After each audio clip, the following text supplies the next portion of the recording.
Primeramente, muchos dicen que el diezmo es el tiempo de la ley y que ahora estamos en la gracia. Pero tengo noticias para ti. La ley fue dada por Dios a Israel a través de Moisés, obviamente. Y antes de Moisés ya habían hombres de Dios que diezmaban. Por ejemplo, Abraham diezmó a Melquisedec de todo lo que había ganado en el botín cuando rescató a su familia. También su nieto Jacob prometió darle a Dios el 10% de todo lo que ganase. Romanos 4:12 dice que nosotros, los gentiles, debemos seguir las pisadas de fe que tuvo nuestro padre Abraham antes de la circuncisión. De manera que el diezmo fue antes de la ley. Así que no es una práctica únicamente para los judíos ortodoxos. En segundo lugar, en ninguna parte del Nuevo Testamento aparece un solo versículo que derogue o elimine esta práctica de diezmar. Más bien, Jesús enfatizó la importancia de seguir haciéndolo. Por ejemplo, Él criticó a algunos que diezmaban, pero que habían olvidado la justicia, la misericordia y la fe. De esta manera les criticó que lo más importante eran estas cosas, pero luego no descalificó la importancia del diezmo, sino que les dijo, esto era necesario hacer sin dejar de hacer lo otro. O sea, que era necesario el diezmo, pero que no podían dejar de hacer las otras cosas importantes. Y por último, el principio por el cual se estableció la práctica de diezmar fue para el sostenimiento de sacerdotes y levitas, o sea, de los ministros del tabernáculo o el templo. Jesús dijo en Lucas 10:7 que el obrero es digno de su salario, y todavía hoy en día está vigente el llamado de Dios a sus siervos en trabajar a tiempo completo en la obra.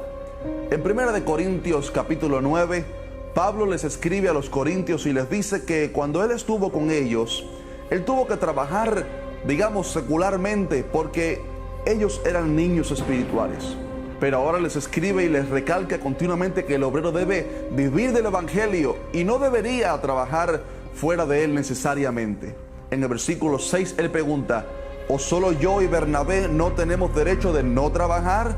O sea que si solamente él y Bernabé estaban excluidos del beneficio de no trabajar secularmente, dando a entender que vivir del ministerio es un derecho que tienen los siervos de Dios. Luego en el versículo 11 dice, si nosotros sembramos entre vosotros lo espiritual, ¿es gran cosa si segáramos de vosotros lo material? Y termina el versículo 14 diciendo, los que anuncian el evangelio, que vivan del evangelio. Un pastor puede trabajar fuera del ministerio si él desea, pero el resultado nunca será totalmente igual a si él trabajara a tiempo completo en la obra del Señor. Además, en muchos países, por ejemplo, los templos se rentan y conllevan un gasto enorme. ¿De qué manera se va a pagar un edificio, comprar instrumentos musicales, comprar sillas y lograr grandes cosas para Dios si la iglesia no diezma? El diezmo fue establecido por Dios y está vigente todavía hoy. Está claro que diezmar es una obra de fe, pues es apartar el 10% de tu dinero, de tu matemática, para dárselo a Dios.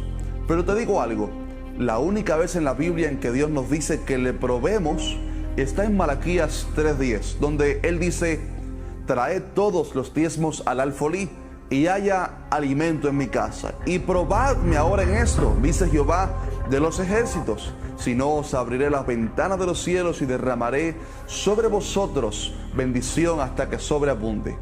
Me despido con estas palabras, el que ama, da y entrega. La Biblia dice que de tal manera amó Dios al mundo, que dio a su Hijo unigénito. Si amas a Dios, amas a su iglesia y a la congregación en la cual asistes, sé un dador, porque el que ama, da y entrega. Dios no necesita